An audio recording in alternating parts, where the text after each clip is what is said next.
بسم اللہ الرحمن الرحیم۔ ناظرین السلام علیکم ورحمۃ اللہ۔ 8ویں قسط ہے اور ویلاگ نمبر ہے 246، صفحہ نمبر ہے 283، قصص الانبیاء۔ ناظرین، اس کتاب کے رائٹر ہیں حضرت مولانا عبد المنان صاحب۔ قصص الانبیاء اس کتاب کا نام ہے، جس کے اندر تمام انبیاء کرام حضور اکرم صلی اللہ علیہ وسلم سے لے کر حضرت آدم علیہ السلام تک کے سچے واقعات، سچے قصے قرآن و سنت کی روشنی میں، قرآن و حدیث کی روشنی میں لکھے گئے ہیں، درج کیے گئے ہیں، جو ہم آپ تک پہنچانے کی جسارت کرتے ہیں روزانہ کی بنیاد پر۔ نحمدہ ونصلی علی رسولہ الکریم، بسم اللہ الرحمن الرحیم۔ جو اسم محمد پہ قربان ہوا ہے، دنیا میں اس کا پھر بڑا نام ہوا ہے۔ یوسف کے حسن کو دیکھ کر کٹ گئی تھیں انگلیاں وہاں، یہاں خود چاند کٹ گیا محمد کی انگلی کو دیکھ کر۔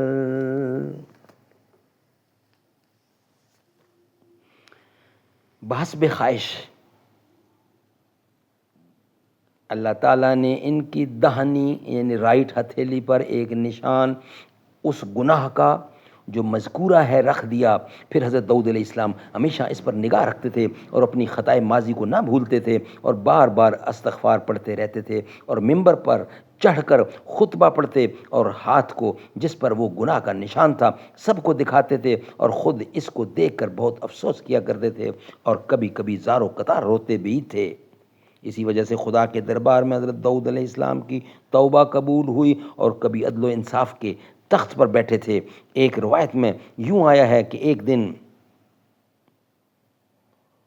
دو دہقانی متخاصمین داد خواہ ان کے پاس آئے۔ ان میں سے ایک نے کہا کہ اس کی بکریوں نے میرا کھیت کھا لیا ہے اور آپ اس کا انصاف کر دیجئے۔ حضرت داؤد علیہ السلام نے ان سے دریافت فرمایا کہ قیمت بکریوں کی اور کھیت کی بتاؤ۔ تب انہوں نے بکریوں کی اور کھیت کی قیمت ٹھہرائی تو معلوم ہوا کہ زراعت کی قیمت بکریوں سے زیادہ ہے۔ حضرت داؤد علیہ السلام نے یہ فیصلہ کیا زراعت والے کو بکریاں حوالے کر دیں، اور بکریاں والا حضرت داؤد علیہ السلام کے پاس سے روتا ہوا نکل آیا۔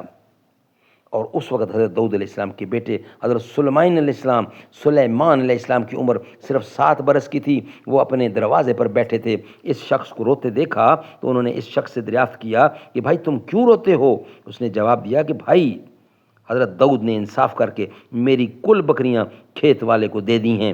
یہ سن کر حضرت سلیمان علیہ السلام نے اس سے کہا کہ تم خلیفہ خدا سے جا کر کہو کہ اے خلیفہ خدا، اگر آپ ہمارے اس مقدمے کو غور کر کے انصاف فرمائیں تو پھر اس غریب کے حق میں بہتر ہوگا۔ اس شخص نے بموجب ارشاد حضرت سلیمان علیہ السلام کے حضرت داؤد سے جا کر کہا۔ حضرت داؤد علیہ السلام نے یہ بات سنی اور پھر فرمایا کہ یہ بات تم کو کس نے بتلائی؟ وہ بولا حضرت سلیمان علیہ السلام نے مجھ کو کہا کہ تم پھر خلیفہ خدا کے پاس جاؤ اور ان سے گزارش کرو کہ میرے مقدمے پر غور کرو، میرے مقدمے پہ غور کیا جائے تاکہ غریب کے حق میں کچھ بہتری ہو۔ پھر حضرت داؤد علیہ السلام نے حضرت سلیمان علیہ السلام کو بلایا اور ان سے پوچھا کہ تم نے اس کو میرے پاس کیوں بھیجا ہے؟ حضرت سلیمان علیہ السلام نے کہا اے ابا جان، اگر حضور اس مقدمے کو اچھی طرح غور کر کے انصاف فرما دیں تو میرا خیال ہے کہ پھر اس غریب کے حق میں بہتری ہوگی۔ تب حضرت داؤد علیہ السلام نے حضرت سلیمان علیہ السلام سے پوچھا کہ کہو تم اس کا فیصلہ کس طرح کرو گے؟ تب دونوں حضرات نے اس مقدمے پر نہایت غور و خوض کیا اور اس کا فیصلہ یوں چکا دیا جیسا کہ اللہ تعالیٰ فرماتے ہیں قرآن کریم میں، قال اللہ تعالی داؤد اور سلیمان کو دی ہدایت ہم نے جس وقت وہ حکم کرتے تھے دونوں بیچ کھیتی والوں کے، جس وقت کے چگ گئیں بیچ اس کے بکریاں ایک قوم کی اور روبرو تھا ہمارے ان کا فیصلہ، پس سمجھا دیا ہم نے۔ وہ فیصلہ سلیمان کو اور دونوں کو حکم اور علم تھا۔ بعض تفسیر میں یوں لکھا ہے کہ حضرت داؤد علیہ السلام نے بکریوں کو دلوا دیا اور کھیتی والے کو بدلہ ان کے نقصان کا اور اس وقت ان کے دین میں یوں تھا کہ چور کو اپنا غلام بنا لیتے تھے۔ اس وقت ان کے دین میں یوں تھا کہ چور کو اپنا غلام بنا لیتے تھے۔ اسی کے موافق یہ حکم کیا، اور حضرت سلیمان کم سن ہی تھے، انہوں نے بھی جھگڑا اپنے پاس منگوایا اور کہا کھیتی والے کو کہ بکریاں تم ان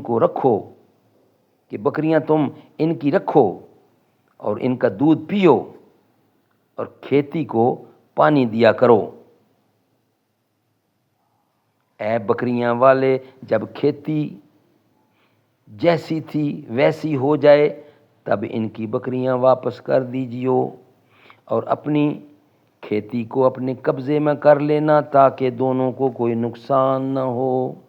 حضرت سلیمان علیہ السلام نے یہ انصاف کیا، اور آئندہ حضرت داؤد علیہ السلام بغیر مشورے سلیمان کے کوئی بھی حکم لوگوں پر نافذ نہیں کرتے تھے۔ سبحان اللہ۔ ناظرین، یہ ویلاگ ہمارا یہیں کمپلیٹ ہوگا۔ نیکسٹ ویلاگ میں انشاءاللہ بقیہ حصہ ہم آپ کے سامنے رکھیں گے۔ زمیں میلی نہیں ہوتی، زمن میلا نہیں ہوتا، محمد کے غلاموں کا کفن میلا نہیں ہوتا۔ محبت کملی والے سے وہ جذبہ ہے سنو لوگو، یہ جس من میں سما جائے وہ من میلا نہیں ہوتا۔ محمد کے غلاموں کا کفن میلا نہیں ہوتا۔ زمیں میلی نہیں ہوتی، زمن میلا نہیں ہوتا، محمد کے غلاموں کا کفن میلا نہیں ہوتا۔